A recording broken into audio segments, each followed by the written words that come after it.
She was still alive when her husband started planning what he'd own after she died. A nurse heard it, and that single sentence was about to destroy everything he thought he had secured. What no one in that hallway understood was that she wasn't the only life they were about to lose control over. If you're drawn to stories where truth surfaces at the worst possible moment, subscribe to Untold Journey Stories, because this one doesn't end the way anyone expects. The night inside St. Aurelia Medical Center didn't move forward. It held. Fluorescent lights hummed overhead, flattening shadows into something honest. The air carried that sterile stillness hospitals have at the edge of crisis, the kind that tells you something is about to change, even if you don't yet know how. Room 7 had been unstable since just after midnight. Dr. Lila Monroe stood at the bedside, her navy scrubs creased from a shift that had long outlasted exhaustion. She didn't rush. She didn't guess. She watched patterns. On the bed, Olivia Carter, 27, was slipping. Not violently, quietly. Her blood pressure declined in slow, deliberate increments, the kind that told experienced doctors the body was making decisions before they could. "Olivia, stay with me," Dr. Monroe said, low and controlled. Nurse Kayla Reeves stood near the monitors, chart in hand, but her attention wasn't only inside the room. It hadn't been all night, because something outside that room didn't fit. She had noticed it hours earlier. Daniel Carter arriving too composed. Vanessa introduced his family, standing too close, her hand brushing his back when she thought no one was looking. Margaret Carter watching the clock instead of the door. It wasn't what they did. It was what they didn't do. No questions, no fear, no urgency, just waiting. Inside, Olivia's numbers dipped again. "Pressure's not holding," Kayla said. "I see it," Dr. Monroe replied. Then, flatline. Everything moved at once. Stark compressions, hands pressed down, air forced in, commands layered with precision. "Count. 1, 2, 3. Time fractured into motion and sound. Outside, the hallway remained unnaturally calm. Daniel stepped closer to Margaret, lowering his voice, but not enough. "If she doesn't make it," he said, "everything transfers clean. I fixed the structure months ago." Kayla's pen froze mid-line. Margaret didn't hesitate. "It should have been done sooner." Vanessa said nothing. She just watched the door. Kayla felt something cold settle in her chest. Inside, Dr. Monroe pressed harder. "Come on, Olivia." Another cycle. Nothing. Then a flicker, so small it could have been dismissed. Dr. Monroe's hand paused. Hold. The room stilled. 1 second. 2. Then a beat, weak, uneven, alive. "We have rhythm," Kayla said, but Dr. Monroe wasn't focused on the return. She was looking deeper, because now she saw it. A second line, faint, layered beneath the first. Another rhythm, hidden, her voice sharpened. "Run imaging, now." "Doctor." Now. And in that moment something shifted, because the one thing Daniel believed he had already secured was no longer under his control. Outside, Daniel exhaled slowly. Vanessa leaned closer. "Are you sure everything's covered?" "It is," he said. Margaret checked her watch. Still, no one asked about Olivia. Kayla noticed that, and she didn't forget it. Minutes later, Dr. Monroe stepped into the hallway. "She's alive." The words landed, but the reaction didn't. Too slow, too measured. "There's something else," she added. She gestured toward the consultation room, the one with the round table and nothing on the walls. The room where truth is delivered sitting down. But she didn't sit. She watched him first, measured the silence. Then, "Your wife wasn't carrying one child." A pause long enough to shift everything. "She was carrying 2. Daniel blinked. Not shock. Adjustment. "Both were delivered during resuscitation. Both are alive." Silence, heavy, revealing. Margaret's hand moved to the chain at her throat. Vanessa tightened her grip on her bag. Daniel finally spoke. "Are they stable?" The first question. And it came late. "Yes," Dr. Monroe said. She let the silence sit, because silence tells the truth faster than words. And what it showed her was everything she needed to know. 36 hours later, Olivia opened her eyes. The world returned slowly. Light, sound, breath. Dr. Monroe sat beside her, not standing, sitting. "I'm here," she said, "and I'm not going anywhere while I explain this."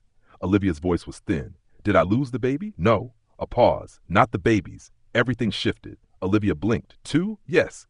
The word hung in the air, heavy, unavoidable. Later, in the NICU, the light softened everything. They placed one baby in her arms, then the other. Olivia didn't speak. She just looked. 2 small faces.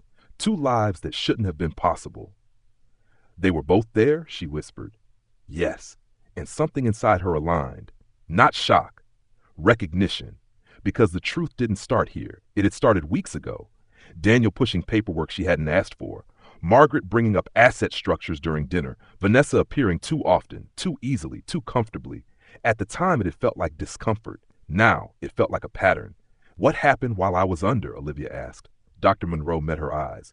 The hallway wasn't quiet. Olivia's expression stilled. Tell me. I heard enough to know decisions were being made before we were finished fighting for you. Silence, long, heavy.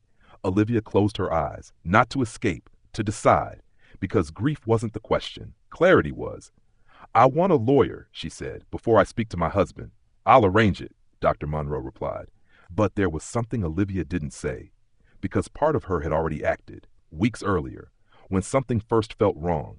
She hadn't confronted Daniel. She hadn't accused anyone. She had simply prepared, quietly. She had moved part of her assets into a protected trust. Not everything, just enough. Enough that control wouldn't fall where it wasn't safe. At the time, it felt cautious. Now, it felt like survival. By day 4, paperwork had begun. By day 5, Daniel arrived. Not when she woke, not when she was vulnerable, when he believed the moment could still be controlled. He stood in the doorway holding white lilies. Perfect, measured. Olivia, he said her name like it had been practiced. She looked at him, then at the 2 bassinets, then back. Sit down. He hesitated, then did. You look better, he said. I survived, she replied. A pause. I heard things, she continued.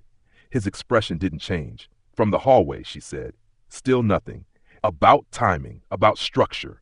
Daniel exhaled slowly. You're not in a state to interpret. Don't, she said, soft, final. He stopped. I want to hear it from you, she said. Not as my husband, as the man who thought I wasn't going to make it. Silence. Then I was protecting what we built, he said. We, she repeated. Yes, everything. Everything that transfers to you, she corrected. He didn't answer, because he couldn't. She leaned back slightly. You didn't wait for me to die, she said quietly. His jaw tightened. You just needed me to. That landed, because it was true, and they both knew it. I made preparations, he said. For what outcome, she asked. Silence, she nodded once. Okay. That single word closed something. I've already spoken to a lawyer, she added. Now he reacted. You did what? I made sure my daughters are protected.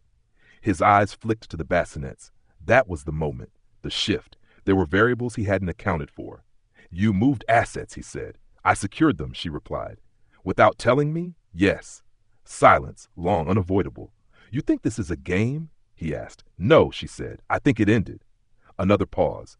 Then, you should speak to my lawyer. That was it. No anger, no raised voice, just distance and certainty. He stayed a few minutes longer, long enough to understand there was nothing left to control. Then he stood. I didn't want it to happen like this, he said. Olivia looked at him. It didn't, she replied. He left. The flowers stayed.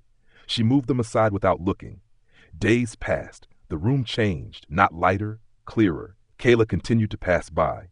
She remembered the hallway, the sentence, the tone, and she understood something now. Some truths don't need to be exposed. They reveal themselves. Margaret never returned. Vanessa disappeared. Daniel stopped coming. Weeks later, the room was quiet again, but not the same quiet. This one held something. Stability. The babies had names now. Clara and Sloane. 2 lives that had rewritten everything. Dr. Monroe still visited. Not because she had to, because she chose to. One afternoon, she sat by the window. Olivia stood beside her daughters. They're strong, Dr. Monroe said.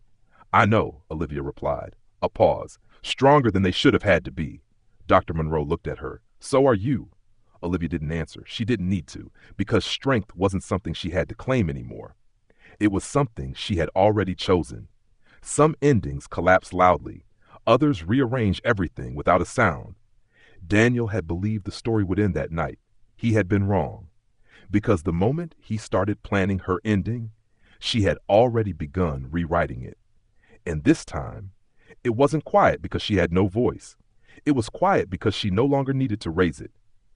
If this story stayed with you, share your thoughts and subscribe to Untold Journey Stories, because sometimes the quietest moments are the ones that change everything.